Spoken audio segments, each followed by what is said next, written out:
Hello and welcome back to my YouTube channel. If you're new here, my name is Georgia. So today I am reacting to someone called Ron White, who is a new person. It's titled like I got thrown out of a bar, so I think maybe the title's a bit self-explanatory. My dad also told me to react to this because he tells me it reminds him of his like young days when he would go out to bars and clubs and stuff, so we'll see what it is. So let's get on with the video.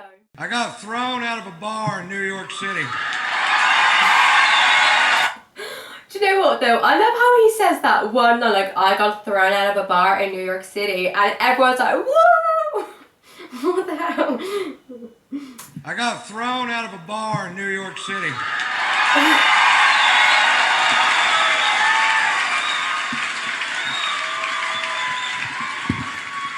Now, when I say I got thrown out of a bar, I don't mean somebody asked me to leave. We walked to the door together, and I said, bye, everybody, I gotta go. 6 bouncers hurled me out of a nightclub like I was a frisbee. Oh my God. Those big old bouncers that go home every night, watch Roadhouse, and beat off. You know what I'm talking about? Patrick Swayze's hitting another guy.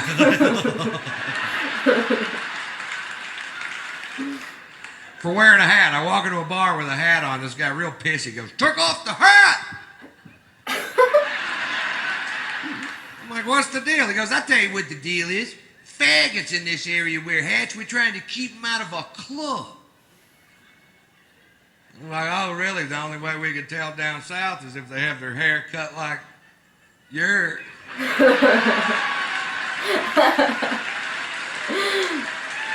With the like cheeky smile on the end of it.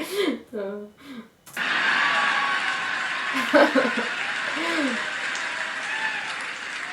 And he got all pissed. But he walked away and I took the hat off, and like an hour later I've been drinking and I forgot. You ever forget? It happened to me. I put the hat back on, the guy comes over to me. Now, I'm between 6'1" and 6'6", depending on which convenience store I'm leaving. I weigh 235 pounds. This guy comes over to me, poking me in the shoulder with 2 fingers, says, you're out of here. I'm like, I don't think so, Scooter. And I was wrong. They hurled my ass. And then they squared off with me in the parking lot, and I backed down from the fight because I don't know how many of them it would have taken to whip my ass. But I knew how many they were going to use. It's a handy little piece of information to have right there. Overkill. Yes, sometimes, you know, no one ever really wants to walk away from a fight, or do you know what I mean? But I guess if you've got like a group of like, say 5v1, you know, chances are maybe you should, maybe on this one occasion, run away. Do you know what I mean? Just maybe sometimes it's good to know just when to leave it, you know? Well, they called the police because we broke a chair on the way out the door and I refused to pay for it. And the cops showed up, and at that point, I had the right to remain silent, but I didn't have the ability. About 3 drinks in, he didn't have the ability, you know? But I did. 3 drinks in? No, I mean like maybe 15.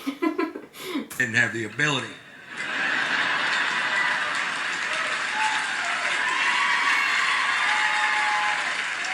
The cop says, Mr. White, you are being charged with drunk in public. I was like, hi. I was drunk in a bar. They threw me into public. I don't want to be drunk in public. I want to be drunk in a goddamn bar, which is perfectly legal. Arrest them. Well, they didn't arrest them. Instead, they call in for my arrest record. There's some good news. Satellites are linking up in outer space. Computer banks at NASA are kicking on. There's a telegraph in Fritch, Texas going beep beep beep beep beep beep beep beep beep.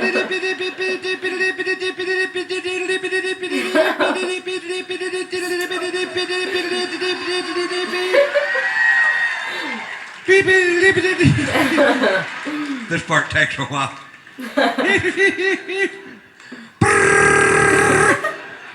Shorthand. Beep. Now, I told you that story to tell you this story. When I was 17 years old, I was arrested for being drunk in public. Seemed to be a pattern. If you knew Morse code, you would already know that. And one DWI, which was a bogus charge because it turns out they were stopping every vehicle traveling down that particular sidewalk. And that's profiling, I believe.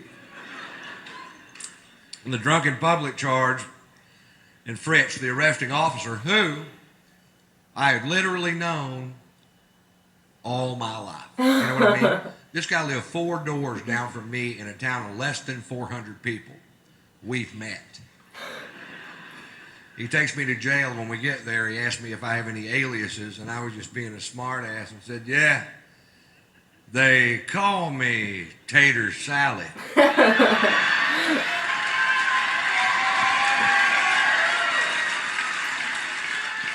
17 years later in New York City, I'm handcuffed on a bench with blood coming out of my nose, and this cop goes, "Are you Ron Tater Salad White?" You caught me. You caught the tater. You can take down those roadblocks now. I call my son Tater Tot. And Poot. So, yeah, that was my reaction to Ron White. The thing is, he's very different to the others I've listened to. Like, he's not so high energied and loud, but he's more like suave and like cool with the way he performs it. And I actually kind of like that style. There's a nice little different opposite style there that I'm not used to seeing yet. Yeah, that was good. And I like the little story, do you know what I mean? And it's just how, like, he just seems like relaxed on stage. He just looks like so suave, but it's like suave but funny. Do you know what I mean? Just like, yeah, here's the story. There you go. So yeah, if you like that video, please give it a thumbs up. Please subscribe and please turn on the notification bell. Goodbye.